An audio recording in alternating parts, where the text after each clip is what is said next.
جو سال کی تاریخیں ہیں، عید ہے، بقر عید ہے، یوم عرفہ ہے، لیلۃ القدر ہے، آخری عشرہ ہے، یہ سب اس ملک کے حساب سے ہوگا.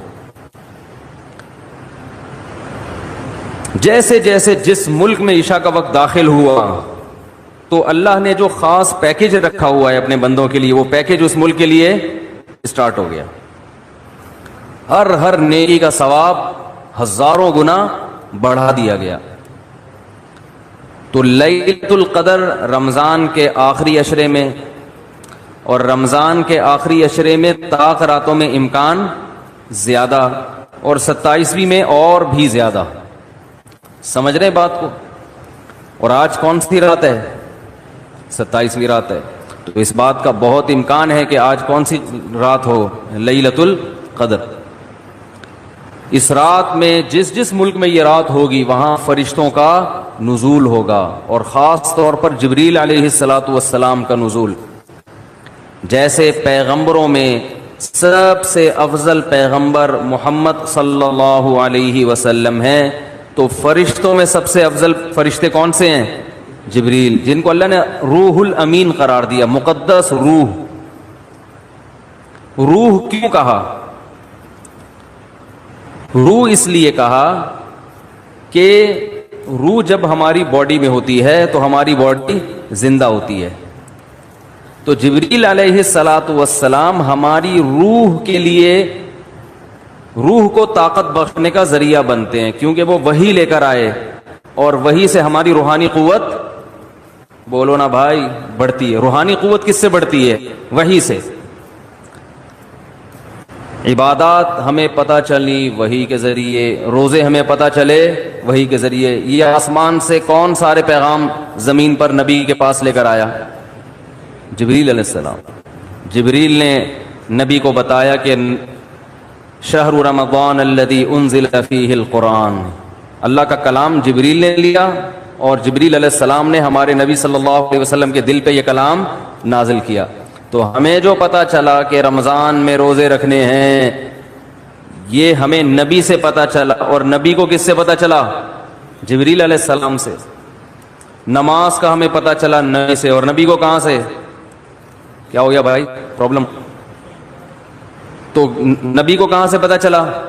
جبریل علیہ السلام سے. تو ہر جتنی بھی وحی آ رہی ہے نا، وہ ساری ڈائریکٹ کہاں سے؟ جبریل کے ذریعے. تو ان کے ذریعے ہماری روح کو کیا مل رہی ہے؟ تقویت، طاقت مل رہی ہے روح کو.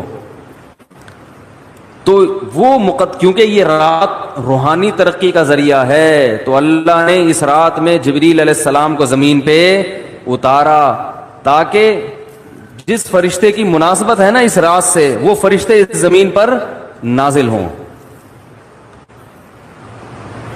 تو اب مسئلہ یہ ہے کہ آج انسان جسم کی تو بڑی محنت کر رہا ہے، روح کو پروٹوکول دینے کے لیے تیار. بھائی دیکھو ایک بات بتا دوں، جملہ ادھورا چھوڑوں گا، اس کو کمپلیٹ کرنا پڑے گا، اچھا لگے یا برا لگے، میرا اصول ہی یہی ہے. تو میں بول رکوں تو ایک دم آگے کمپلیٹ کر دیں جملہ. مجھے ایک اندازہ تو ہو نا کہ دماغ حاضر بھی ہے، سن رہے ہیں، ٹھیک ہے نا؟ تو ہر ایک کا خپل طریقہ ہوتا ہے نا بیان کا، ہمارا یہی طریقہ ہے بیان کا. جملہ مکمل چھوڑوں، آپ نے کمپلیٹ کرنا ہے اس کو. مجھے احساس رہتا ہے کہ ماشاءاللہ غور سے سن رہے ہیں. تو یہ اللہ نے ہمیں راتیں کیوں دی؟ اللہ نے ہمیں رمضان کیوں دیا؟ تراویح کیوں دی؟ تہجد کیوں دی؟ غیر مسلموں کے پاس یہ چیزیں ہیں؟ نہیں ہے. وہ صبح اٹھیں گے، جاگنگ کریں گے، روح کے لیے، باڈی کے لیے. یہ بڑے ہالی ووڈ اور بالی ووڈ کے ایکٹروں کا بڑا سننے میں آتا ہے کہ باڈی کی فٹنس کا، فزیکل فٹنس کا بڑا خیال کرتے ہیں، صبح اٹھتے ہیں، جاگنگ کرتے ہیں. ہم پوستیوں کی طرح، معذرت کے ساتھ، ہماری قوم صبح اٹھتے ہی نہیں ہے. یہ جو ریز آ رہی ہیں نا، ریز، ہماری آواز ان ریز کی پشت پہ سوار ہو کر دنیا تک پہنچ رہی ہے. اچھا تو چارجنگ ختم ہو گئی تھی کیا؟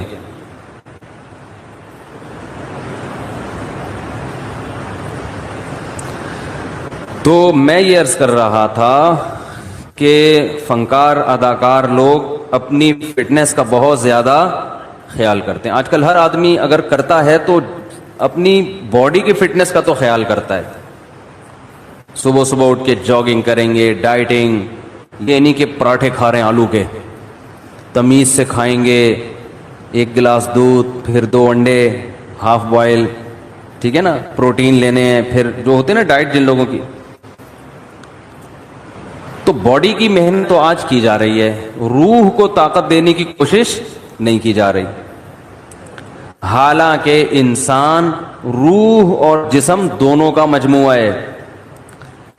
بھائی ایک دفعہ اس کو لگا دیں, جو بار بار آپ اٹھ رہے بیٹھ رہے ہیں نا, میرا بڑا دماغ خراب ہو رہا ہے اس سے, یا تو اس کو بند کر دیں, کوئی ضروری نہیں ہے, ریکارڈ کر لیں ویسے ہی, اس سے جو ہے نا بہت زیادہ ڈسٹربنس ہوتی ہے. ہو گیا تو ٹھیک ہے, نہیں تو وہ دوسرا کیمرہ لا کے ریکارڈ کر دیں, اس کو بند کر دیں. تو کیا کہہ رہا تھا میں, سیٹنگ, اپنی سیٹنگ, اب ادھر سے سیٹ کریں اس کو, وہاں سے تو ہو گئی, اب ادھر سے بھی پانا لا کے نا میری اپنی سیٹنگ کو بھی سیٹ کریں. کیا کہہ رہا تھا میں, تو روح جو ہے نا, دیکھو انسان جو ہے نا, انسان کو جانوروں پر قیاس نہیں کیا جا سکتا.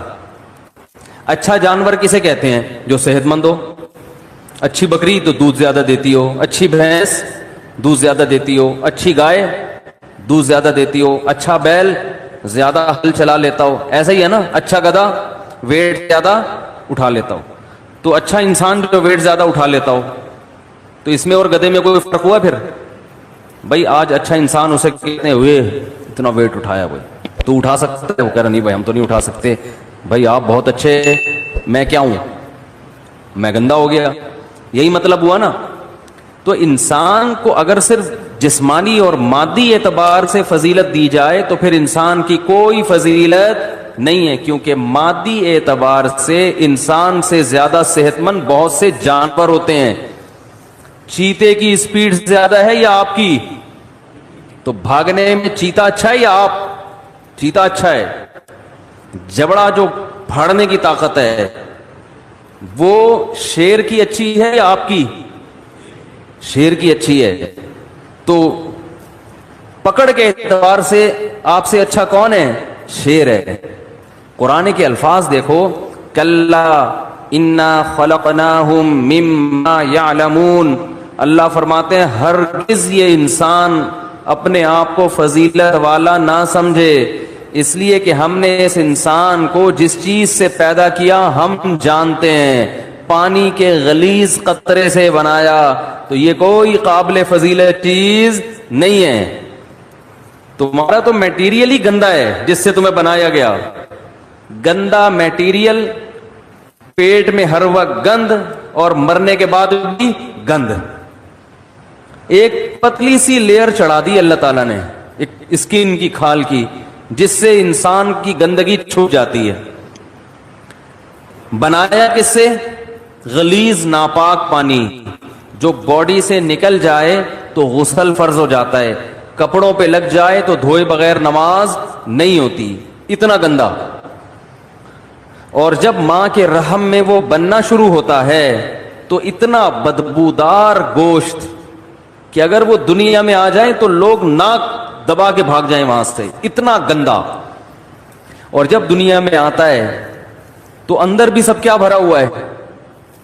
بولو نا بھائی, گند. ناک جتنے سوراخ ہے نا انسان کے, کسی ایک سوراخ سے بھی کوئی مشک و عنبر کی خوشبو نہیں آتی. کان سے کیا نکلتا ہے؟ کوئی عود کی خوشبو نکلتی ہے کان سے. ویسے جب کانیں ہوتی ہے نا ان سے تو پتہ نہیں کیا نکلتا ہے, لیکن انسان کے کان سے گند نکلتا ہے. ناک سے کوئی مشک و عنبر کبھی دیکھا کسی کے نکلتے ہوئے؟ بھئی ناک سڑکتا ہے تو خوشبو کے بھبوکے آتے ہیں, کبھی دیکھا؟ بول دو نا نہیں دیکھا. تو کیا ہو جا رہا ہے اس میں؟ آنکھ سے کیا نکلتا ہے؟ سے بھی گند نکلتا ہے. تھوک منہ سے اور قضائے حاجت تو گند ہی گند, ہر جگہ سے گند نکل رہا ہے. اس لیے کہ اندر ہے ہی گند, بھرا وہی گند ہے. کاٹو تو خون نکلتا ہے, وہ بھی ناپاک. کپڑوں پہ لگ جائے تو نماز نہیں ہوتی. بس ایک اللہ نے ہلکی سی نا پرت چڑھا دی ہے, ایک ہلکی سی لیئر ہے اسکن کی, جس کی وجہ سے وقار قائم ہے. جیسے گندگی کے اوپر چمکیلا کپڑا ڈال دیا جائے تو وہ گندگی دیکھنے میں خوبصورت لگتی ہے، اسے ہٹا کے دیکھو گے تو پتا چلے گا اندر کیا ہے۔ اور فیوچر انسان کا یعنی پاسٹ کیسا ہے؟ پانی کا غلیظ قطرہ۔ پریزنٹ جو اس کی ابھی موجودہ حالت ہے اس میں بھی گندی بھرا ہوا ہے، ذرا سی ہوا خارج ہو جائے نا تو مجلس میں لوگ بھاگ جاتے ہیں۔ اور فیوچر کیا ہے؟ جیسے ہی سانس بند ہوگی فوراً لاش سڑنا اور گلنا شروع۔ یہ چودھری صاحب ہیں، یہ وڈیرے صاحب ہیں، یہ چیف ہیں، یہ جناب پرنسپل صاحب ہیں، یہ ہیڈ ماسٹر ہیں، جو بھی ہو بھائی آپ، جیسے ہی روح نکلی گند ڈھیر میت جو ہے نا ایک دم سڑنا شروع ہو جاتی، آنکھیں ابلنا شروع ہو جائیں گی، ہاتھ خود بخود کرنا شروع۔ اتنی بدبو لاش کبھی دیکھی ہے؟ کس قدر بدبو ہوتی ہے اگر کوئی پرانی لاش پڑ گئی ہو۔ اس لیے حکم ہے اس کو مٹی میں جا کے دباؤ۔ کیڑے کھانے، آنکھوں میں کیڑے، کان میں کیڑے، ناک میں کیڑے گھس رہے ہوتے ہیں کھانے کے لیے۔ یہ بڑے بڑے حسین اور جمیل لوگوں کا یہ حال ہوتا ہے۔ تو اللہ فرماتے ہیں کہ انسان تجھے جو میں نے فضیلت دی ہے وہ فزیکل فٹنس کی وجہ سے نہیں دی ہے، اس وجہ سے نہیں دی ہے کہ تیرے پاس وسائل بہت ہیں، وسائل کی وجہ سے بھی نہیں کہ تو بڑا پیسے والا ہے۔ انسان کو اللہ نے فضیلت دی ہے روحانی زندگی کی وجہ سے۔ جس کی روح اچھی ہوگی جسم سے نکلنے والے اعمال اچھے ہوں گے، روح گندی ہوگی جسم سے نکلنے والے اعمال گندے ہوں گے۔ کہتے ہیں نا موسیقی روح کی غذا ہے، گندے لوگوں کی روح کی غذا ہے، اچھے لوگوں کی روح کی غذا قرآن کی تلاوت اور ذکر اللہ ہے۔ ہمارے حضرت جب ذکر کیا کرتے تھے نا عجیب کیفیت ہو جاتی تھی۔ ایک شعر پڑھا کرتے تھے، دم رکا سمجھو اگر دم بھر بھی یہ ساغر رکا، میرا دور زندگی ہے یہ جو دور جام ہے۔ کیا زبردست شعر ہے۔ اللہ کے ذکر کو نا شراب سے تعبیر کیا ہے، جیسے شرابیوں کو شراب محبوب ہوتی ہے نا، اور شراب خانے میں جب وہ جاتے ہیں، میں خانہ جسے کہتے ہیں، آواز صاف آ رہی ہے کہ نہیں آ رہی؟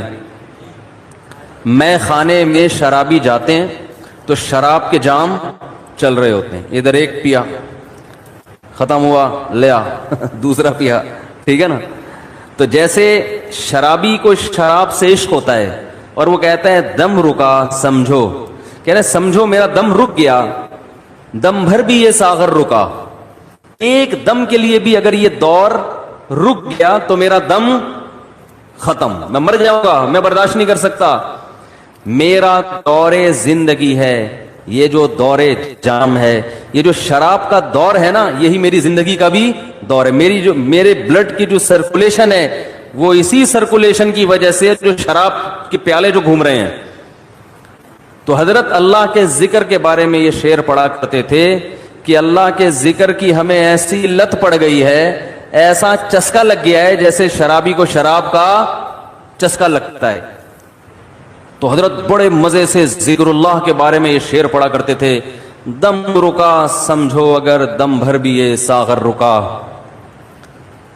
کہ اللہ تیرے نام کی لذت اور تیرے نام کا چسکا ہمیں ایسا لگ گیا ہے کہ دنیا کی کوئی بھی نعمت ہم سے چھین لی جائے ہم مریں گے نہیں، کوئی ہم سے تیرا نام لینا چھڑوا دے، کوئی ہماری زبان پہ تیرا ذکر کرنا ہم سے چھڑوا دے، ہم ایک سیکنڈ کے لیے بھی زندہ نہیں رہ سکتے۔ یہ کیفیت ہوتی ہے کس کی بھائی؟ اہل اللہ کی، جن کی روح پاکیزہ ہوتی ہے، اور جن کی روح ناپاک ہوتی ہے جب تک وہ اداکاراؤں کے ڈانس اور ناچ نہ دیکھ لیں اور ان کے ناچ گانے کا میوزک نہ سن لیں ان کی روح کو تسکین بولو نا بھائی نہیں ملتی۔ تو روح کی بات ہے، جیسے ہیروئنچی کو اور شرابی کو اس کی باڈی کو تسکین ہیروئن اور شراب سے ملتی ہے، لیکن جس انسان کو اس گندگی کی عادت نہیں ہے اسے تسکین کے لیے شراب اور ہیروئن کا سہارا نہیں لینا پڑتا، اسے تو بدبو آتی ہے، اسے تو گھن آتی ہے۔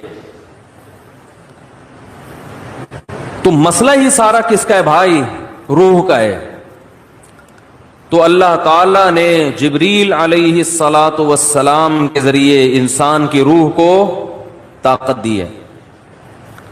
تو روح پاکیزہ بنتی ہے برے اعمال کو چھوڑنے سے اور عبادت کرنے سے.